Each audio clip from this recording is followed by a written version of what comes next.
कठमुल्लापन की संस्कृति नहीं चलेगी। तो सरकार का पहले दिन का जी हां, फिर से मुल्ला और कठमुल्ला को लेकर कुछ ऐसा बोल गए योगी आदित्यनाथ कि पूरे उत्तर प्रदेश में मच गया बवाल। अखिलेश के खास ने योगी को धो डाला। वो स्वागत है आप सभी का। आप देख रहे हैं द राजनीति का विशेष सेगमेंट खबर और विश्लेषण। मैं हूं जब्बार खान। दोस्तों, ऐसा क्या हुआ कि उत्तर प्रदेश के मुख्यमंत्री योगी आदित्यनाथ ने कुछ ऐसा कहा जिसका प्रभाव असर पूरे प्रदेश पे पड़ता हुआ दिख रहा है।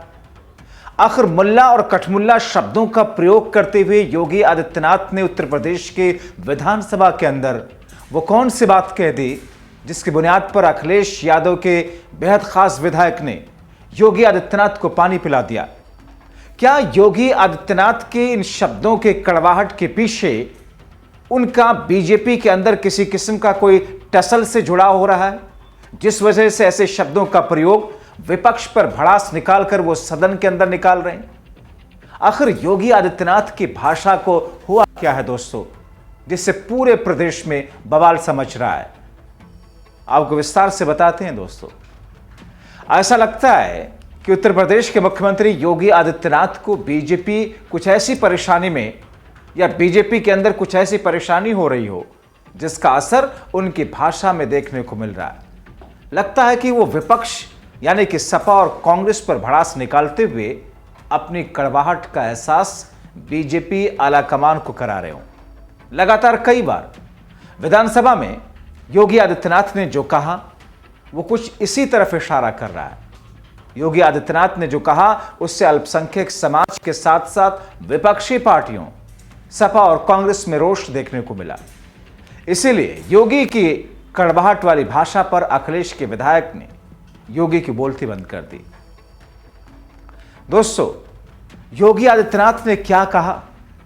पिछले 3 दिनों से जिस किस्म की भाषा का प्रयोग वो करते हुए आ रहे हैं वो अपने आप में चर्चा का विषय बन रही है। लोग ये कह रहे हैं कि क्या किसी योगी की भाषा ऐसे होनी चाहिए? क्या कोई योगी ऐसा बोल सकता है, वो भी उस कंडीशन में जब एक पूरे प्रदेश का मुखिया हो? क्या कहते हैं वो? योगी आदित्यनाथ कहते हैं कि हम तो परंपरागत मुल्ला और मौलवी बनाने नहीं देंगे, न बनने देंगे। कठमुल्लापन की संस्कृति नहीं चलेगी। दोस्तों, सुनिए योगी आदित्यनाथ का ये पूरा बयान, किस तरीके से वो विपक्षी पार्टियों को, विपक्षी नेताओं को निशाने पर लेते लेते एक समुदाय विशेष के लोगों को, उनके धार्मिक गुरुओं के लिए कैसे शब्दों का प्रयोग कर रहे हैं। हम तो परंपरागत मुल्ला और मौलवी बनाने की बजाय हम वैज्ञानिक बनाना चाहते हैं। एपीजे अब्दुल कलाम बने थे तो वैज्ञानिक बने। स्कूलों में फ्री एजुकेशन की व्यवस्था की जा रही है, आधुनिकीकरण किया जा रहा है। ये डबल इंजन की सरकार पैसा उपलब्ध करवा रही है, लेकिन कठमुल्लापन की संस्कृति नहीं चलेगी।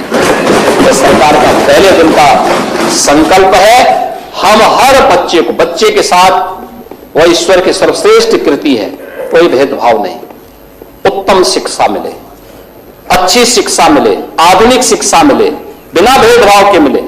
सरकार इस दिशा में कदम बढ़ा रही है, हर प्रकार की सुविधा से आच्छादित करेंगे। लेकिन हमें केवल मुल्ला और मौलवी, जिसको केवल मजहबी शिक्षा लेनी है वे वहां तक जाएं, लेकिन अच्छा साहित्यकार, अच्छा वैज्ञानिक, अच्छा गणितज्ञ, अच्छा चिकित्सक, अच्छा इंजीनियर बनने के लिए आधुनिक शिक्षा भी लेनी पड़ेगी। और यह हर व्यक्ति ले सके, इसके लिए सरकार आगे बढ़ा रही है। दोस्तों, इससे पहले एक दिन पहले सीएम योगी ने इसी विधानसभा में जो कहा था, जिस पर काफी हंगामा मचा था, समाजवादी पार्टी ने योगी के उसी बयान पर माफी मांगने की बात कही थी। दोस्तों, 24 फरवरी को विधानसभा में योगी आदित्यनाथ ने कहा था कि महाकुंभ में जिसने जो तलाशा उसको वो मिला।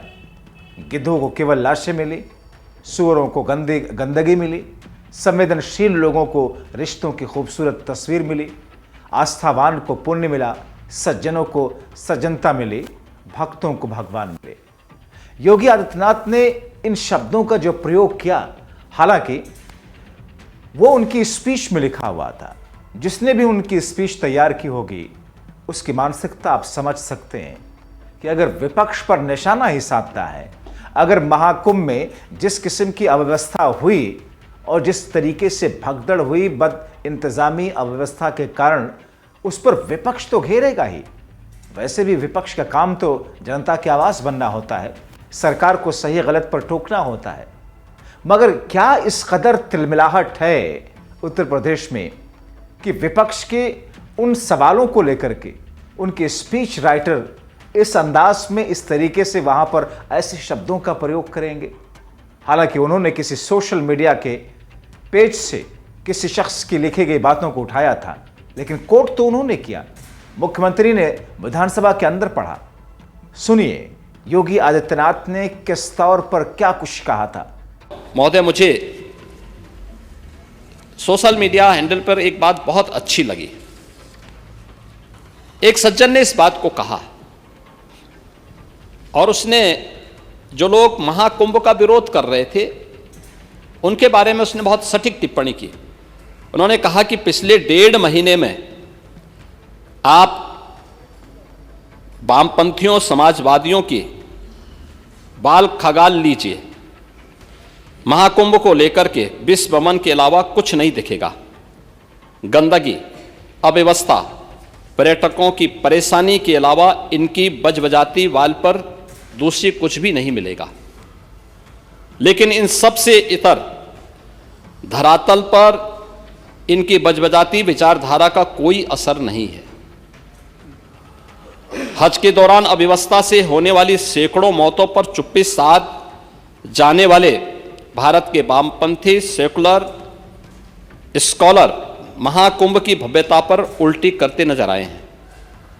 हर बार इनकी कोशिश महाकुंभ को बदनाम करने और फेल करने की रही, लेकिन ऐसे तमाम लोगों की मंशा को दरकिनार करते हुए करोड़ों लोगों ने आस्था की डुबकी लगा करके इनके जले पर नमक छिड़कने का ही काम किया है। उन्होंने आगे लिखा है कि महाकुंभ के दौरान दुखद हादसा हुआ, इसके बाद भी आस्था और विश्वास तमाम परेशानियों पर भारी पड़ी। तीर्थयात्री समस्त परेशानियों और मुश्किलों का पहाड़ चढ़कर भी प्रयागराज महाकुंभ पहुंचे, वहां से स्नान कर खुशी खुशी वापस लौटे। रिश्तों के जटिल समीकरण का परिभाषा गढ़ता महाकुंभ अब समारोह की ओर है, लेकिन यहां से निकला संदेश हर सनातन के मन में अमिट छाप छोड़ गया है, जो वर्षों तक लोगों की बतकही और कहानियों में जीवंत रहेगा। हर तरफ अपनी मां और बुजुर्गों को महाकुंभ में अनाज छोड़ देने वाले बेटे रहे हों, तो दूसरी तरफ अपनी सास को पीठ पर उठाकर कुंभ स्नान कराने वाली बहू भी रही है। लेकिन सनातन विरोधियों को नजर केवल गंदगी पर पड़ी।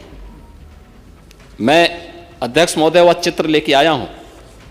ये देखिए, एक बहू है अपने सास को पीठ पर लाद करके जा रही है महाकुंभ स्नान करने के लिए।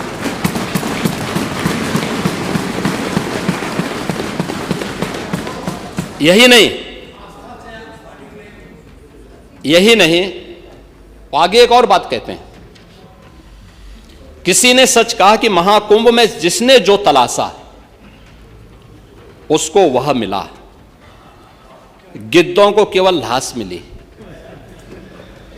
सूअरों को गंदगी मिली,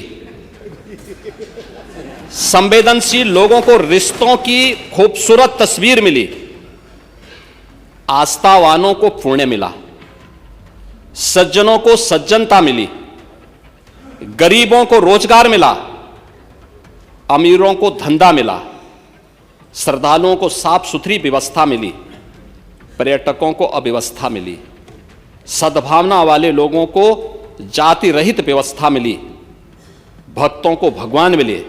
मतलब सबने अपने स्वभाव और चरित्र के अनुसार चीजों को देखा है।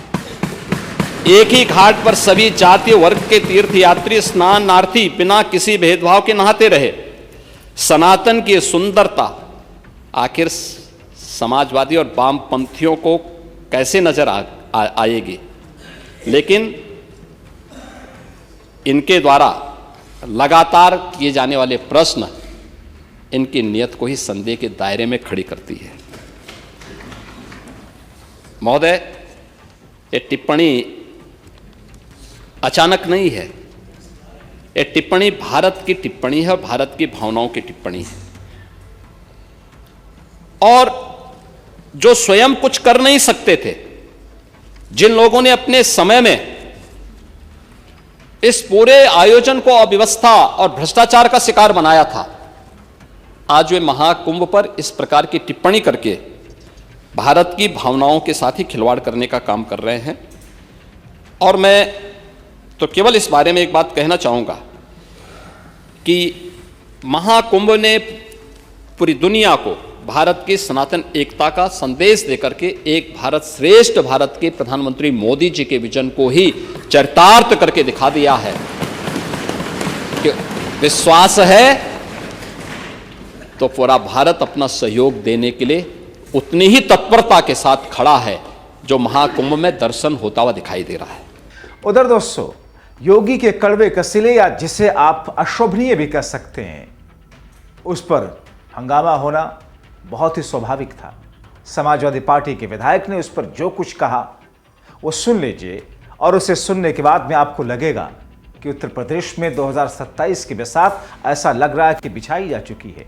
योगी आदित्यनाथ भारतीय जनता पार्टी की लाइन पर या अपने नजरिए से, अपने हिसाब से, अपनी राजनीतिक महत्वाकांक्षा के हिसाब से लाइन सेट कर रहे हैं, सियासी बरसात बिछा रहे हैं, तो उस पर विपक्षी पार्टियां अपने तरीके से योगी और बीजेपी को किस तौर पर घेर रही हैं। कल माननीय महिम राज्यपाल जी के बाद नेता विरोधी दल ने एक प्रस्ताव रखा कि संस्कृत और उर्दू को भी इसमें शामिल कर लिया जाए, लेकिन नेता सदन गुस्सा आ गया, माननीय मुख्यमंत्री जी को जल्दी आ गए उर्दू के नाम पर। मैं कहना चाहता हूं, इस उर्दू ने इस मुल्क को आजाद कराया। इस उर्दू ने इनकलाब जिंदाबाद का नारा तमाम लोग लगाते हैं, लगाया है, ये उर्दू का शब्द है। हमारे मुल्लाओं को कटमुल्ला बोल दिया, हमने कहा मौलवी बना दो उनको सबको। मैं कहना चाहता हूं, ये भूल गए इन्हीं उलमाओं ने, इन्हीं मौलानाओं ने, इन्हीं हाफिजों ने इस मुल्क को आजाद कराया था। लेके कराची से लेके देवबंद तक अंग्रेजों ने पेड़ों पे गले में फंदा डालकर इनको हजारों हजारों उलमाओं को इन्होंने फांसी लगाने का काम किया, तब ये मुल्क आजाद हुआ। ये मुल्क आजाद ऐसे नहीं हुआ। आज हम यहाँ बैठे हैं, ये उन्हीं की देन है। और मुसलमानों को गद्दार कहते हैं। ये मुसलमानों का इस मिट्टी में खून शामिल, किसी के बाप का हिंदुस्तान थोड़ी है। मैं कहना चाहता हूं आपसे, ये मुल्क हिंदू और मुसलमान सबका है। 8 साल इस सरकार को हो गए हैं। मैं कहना चाहता हूं, ना किसी ने हिंदू को मारा है, किसी मुसलमान ने, ना किसी मुसलमान ने हिंदू को मारा, ना हिंदू ने मुसलमान को मारा। ये भाईचारा खत्म करना चाहते हैं, ये जहर घोलना चाहते हैं, हिंदू और मुसलमान को लड़ाना चाहते हैं। लेकिन मैं मुबारकबाद देता हूं हिंदुओं को भी और मुसलमानों को भी। हिंदू और मुसलमान का भाईचारा 8 साल के पीरियड में खत्म नहीं हुआ और ये और मजबूत होगा। मैं कहना चाहता हूं, आज हालात कैसे हैं, घर घर में, गांव गांव में, शहर में जहर घोलने का काम किया। तमाम मुसलमान दहशत और खौफ में जी रहा है। यकीन मानिए, जब घर से निकलता है सुबह को उसका बेटा काम के लिए, तो शाम को वही महसूस करती है उसकी माँ कि मेरा बेटा अभी तक नहीं आया। दरवाजा खोल के झांक कर देखती है कि मेरा बेटा देर हो गई, क्यों नहीं आया। इसलिए डर लगता है उसको कोई थाने वाला पकड़ लेगा और उस पर 4 मुकदमे फर्जी लगाने का काम होगा। 8 साल के अंदर मुसलमानों को क्या दिया है? लाठी दी है, डंडा दिया है, गोलियां मारी हैं और जेलों में डालने का काम माइनॉरिटी के लोगों को इस सरकार ने किया है। मैं कहना चाहता हूं, मुसलमान क्या मांग रहा है आपसे? 8 साल के पीरियड में क्या मांगा है? अरे उसने एक चीज मांगी है, ना रोजी मांगी, ना रोटी मांगी, ना नौकरी मांगी। वो कह रहा है कि हमको जीने दो, कमा के अपने बच्चों का पेट भरने दो। ये मुसलमान ने मांगा है। अरे इतने सब्र से बैठा है, ये भी इनको बर्दाश्त नहीं हो रही। तो जब इस किस्म की कड़वी कसीली बातें, इस किस्म की अशोभनीय बातें राजनीति के अंदर और खासतौर पर विधानसभा के अंदर आती हैं, ऐसे शब्दों का प्रयोग सदन के भीतर किया जाए, चाहे वो पार्लियामेंट का हाउस हो या फिर विधानसभा का हाउस हो, तो फिर उस पर सवाल लोग पूछेंगे, उस पर लोग सवाल खड़े करेंगे कि क्या ऐसे भाषा का प्रयोग की जरूरत होती है, या ऐसे भाषा के इस्तेमाल के बिना, ऐसे शब्दों के चुनाव के बिना दूसरी तरीके से अपनी बात नहीं रखी जा सकती। और अब ऐसे में जब एक समुदाय विशेष उससे कहीं ना कहीं टारगेट हो रहा हो तो ये और महत्वपूर्ण हो जाता है। दोस्तों, आप क्या सोचते हैं? अपनी राय कमेंट बॉक्स में जरूर लिखें। फिलहाल अभी के लिए इस वीडियो में इतना ही। खुद को जागरूक रखने के साथ साथ दूसरों को जागरूक रखने के लिए इन खबरों को उन तक पहुंचाएं। बहुत शुक्रिया।